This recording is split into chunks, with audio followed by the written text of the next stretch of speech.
প্রতি বছর ঈদ যাত্রায় ঘরমুখী মানুষের অনেক সমস্যা হয়।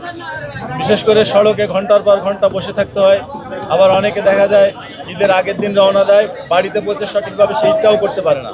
এই জন্য আমরা এবছর অত্যন্ত গুরুত্ব দিয়ে আমাদের ঈদ যাত্রায় যাতে যাত্রীদের কোনো ধরনের হয়রানি, টিকিটের মূল্য বেশি নেওয়া, রোডে কোনো ব্লকেট না হয়, যানজট না হয়, সেটা এনশিওর করার জন্য সকল মহাসড়কে আমাদের সরকারের পক্ষ থেকেও কোঅর্ডিনেশন মিটিং করা হয়েছে। বিশেষ করে স্বরাষ্ট্র মন্ত্রণালয়, যোগাযোগ মন্ত্রণালয়ের মন্ত্রী এবং স্বরাষ্ট্র মন্ত্রণালয়ের মন্ত্রী মহোদয়ের নেতৃত্বেও আমাদের কোঅর্ডিনেশন মিটিং হয়েছে, ইতিপূর্বে আপনারা জানেন।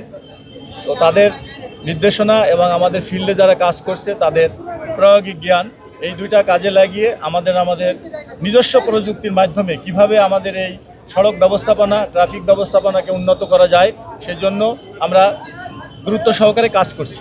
গরমে আরাম নিয়ে হবে না হাহুতাশ, ঘুরলে পরে ওয়ালটন ফ্যান বাতাস আর বাতাস। দেখেন, আমার সঙ্গে আমার ট্রাফিক বিভাগ থেকে শুরু করে অন্য বিভাগের লোকজনও হাজির।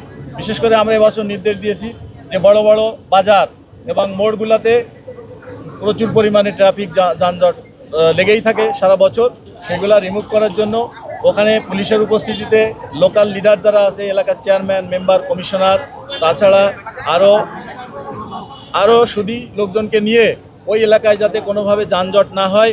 এবং আমাদের এখানে উপস্থিত আছে আমাদের সড়ক পরিবহন মালিক সমিতির নেতৃবৃন্দ, তাদেরকেও রিকোয়েস্ট করেছি যে আমাদের এই যারা গাড়ির সাথে রিলেটেড ড্রাইভার, হেল্পার, ওনারা অল্প শিক্ষিত, অর্ধশিক্ষিত লোকজনই বেশি এই পেশায় জড়িত।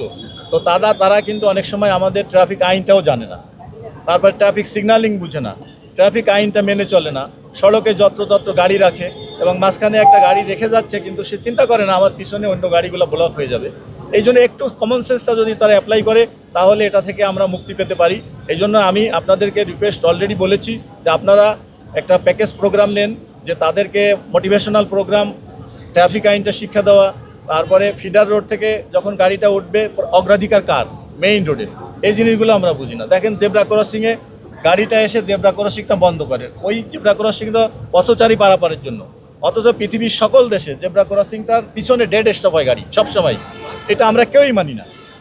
এখনই দেখেন, আমরা এই সড়কটা ক্লিন করতে আসছি, কিন্তু আমাদের সাংবাদিক ভাইদের গাড়ি, পুলিশের গাড়ি, তারাও কিন্তু জায়গার অভাবে তো গাড়িটা এক লাইনে, সিঙ্গেল লাইনে না রেখে রাস্তা অর্ধেক বন্ধ করে ফেলছে। এই জিনিসগুলো আমাদেরকে সচেতন হতে হবে।